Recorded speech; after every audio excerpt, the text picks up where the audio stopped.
And so today, as we are moving forward, we want to assist you in letting yourselves off the hook a little bit. We want to show you how to bridge the emotion that you're feeling. And we want you, instead of standing in judgment of the negative emotion that you are standing in the middle of, beating up on yourself because you know you should not be feeling it. Instead, we want you to bless the emotion and the indicator that it is, and stop beating up on yourself about where you are, and just start moving from where you are more in the direction of where you want to be. As Jerry and Esther are traveling from Phoenix to San Diego, and they get about halfway to Yuma, they don't stop in Yuma and begin to cry because they're not in San Diego. And they don't beat up on each other. You fool, how could you possibly be in Yuma? You know that we want to be in San Diego. What are you doing in Yuma? Instead you say, we are in Yuma, but we are on our way to San Diego. And where we are is where we are, and where we are is just fine. And we will not have a meltdown because we are in Yuma. Instead, we will keep our eye on San Diego. And if we keep our eye on San Diego, we will be in San Diego. The same thing is true of you no matter where you are emotionally. Don't worry about where you are, just get your eye on where you want to be. Jerry has noticed as he watched Esther drive, whether it is the monster bus or the smaller cars, that she tends to go wherever she looks. So he has become a little hesitant about saying, oh, look over there. He just enjoys the countryside silently. And you all tend to go where you are looking. In other words, if you are looking back, you are going back.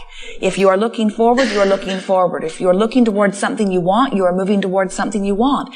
If you are looking toward things you are praising, then your life is becoming more full of those things. If you are looking toward things you are criticizing, then your life is becoming more of those things. It just has to be that way because you are emitting a vibration, and the vibration equals your point of attraction, and law of attraction must match you up. It can be no other way. So as you are realizing that you are always moving somewhere, and you begin saying deliberately, I'm moving where I'm looking, I'm moving where I'm speaking, I'm moving where I'm thinking, so I'm going to think and speak and talk and look and imagine and remember about things where I really want to go. As soon as you make that decision, you begin improving the way your life unfolds. It happens instantaneously. It's really a lot of fun to recognize that you are the creator of your own experience. And it is so much fun when you realize that you have an indicator that you are born with that lets you know in every moment how you're doing. How you're doing in relationship to your own desires. Your indicator is not about what anybody else wants for you. Your indicator is only about your connection with who you really are. It is the measurement between the vibration that is really you and the vibration of your intentions and the vibration of your habitual habit of thought. Your emotions are that gauge between where you want to be and who you really are and where you are in the moment. And if you pay attention to the way you feel, you always know what your vibrational content is. We never see you in your automobile looking at your empty gas gauge and condemning it for being empty. You don't take a hammer and just beat it out of the dashboard. You foolish thing, you're on empty. Instead, you respond to the indicator and you put some more fuel in. Your emotions are a similar indicator. When you are on empty, you feel negative emotion. Can never empty out all the way, but you can pinch it off pretty good. But that negative emotion is low on source energy.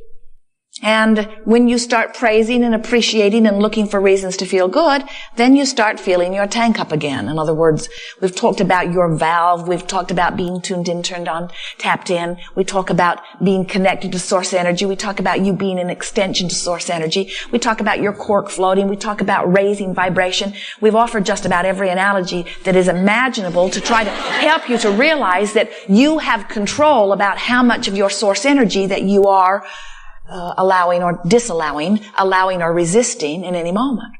But when we talk about this gas gauge, we really want you to get the sense of it, that it is really silly for you to beat up on yourself when you have negative emotion. Instead say, bless this gauge that is letting me know that I've been mucking around in some habit of thought that I inherited from my mother. I didn't realize how out of proportion it is to who I really am, or how detrimental to my experience it really is. It's something that the television purports day after day, week after week, year after year. I sort of absorbed it, didn't realize until now, because my indicator lets me know that this thought is not a match to what I want. I cannot think about thriving and worry about all of that stuff at the same time, you see. So, we notice sometimes that when you are in a strong place of negative emotion, let us start in another place. Those of you who've been listening to us for a while have noticed that we are not great proponents of stirring up what's wrong. Sometimes people have sat in the chair and they want to go on and on about how bad things are, or even just give us a basis of understanding of why they're feeling so bad, or even give us a basis of understanding of where they are. And you've heard us cut them off abruptly sometimes, teasing them, encouraging them not to go to that negative place, because the longer you poke around at what you do not want, the longer you hold yourself in that place. And so we have been very strong proponents of reaching for the best thought that you can find. But we notice that as more and more of you are teachers of deliberate creating, that when you see a friend, or even when you find yourself in strong negative emotion, that sometimes you try to jump too hard, too far over into the positive emotion. And we're wanting you to realize that when you try to jump too far, you can't hook on at all.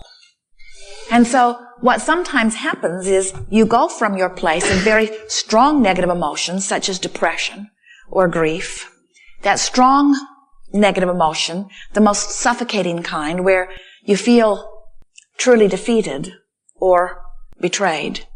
And in that strong negative emotion, even though you know that you want joy, even though you know you want to feel love, even though you would like to reach for appreciation, you don't have access to even a little piece to hook onto. And so then you go from feeling this strong depression to anger, to depression, to anger, to depression, to anger, and you can't seem to break out of that cycle. So what we're wanting to help you to realize here as we are moving through our time together is that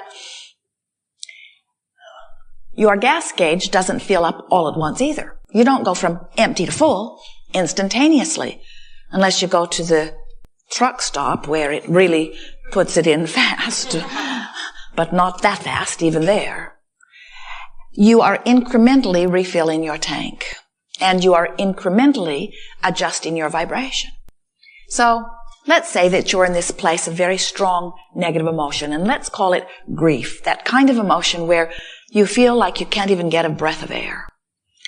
And when we say to you, reach for the best feeling thought that you can find, you don't have access to that joy that your mate or your friend would like you to come to. The best you might be able to do is rage. And the thing that we'd like you to focus on here with us for just a moment today is that the rage that you feel is an improved feeling. But only you know it. Somebody else who's nowhere near depression or nowhere near rage could easily look at you and say, that's a very inappropriate emotion that you're holding. Don't you know that you're the creator of your own experience? Don't you know that that rage will net you nothing good? And we say, they don't know.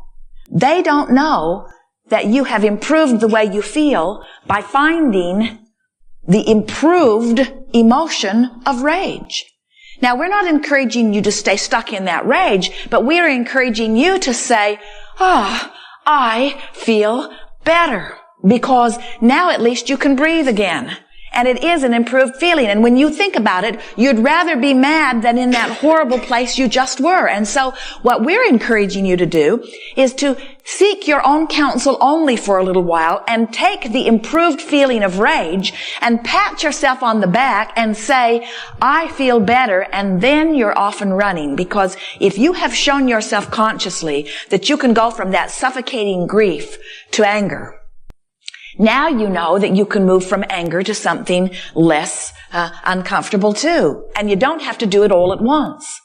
If you don't stop and pat yourself on the back and acknowledge your personal control, then you'll slip right back into that depression again. And that's what we see happening with so many who are being counseled by people who really want to get them out of the rage. And the reason society doesn't want you to be angry is because society is afraid that you will act out against them. In other words, most of you, if you are watching someone on the outside, find them easier to deal with when they are depressed than when they are angry.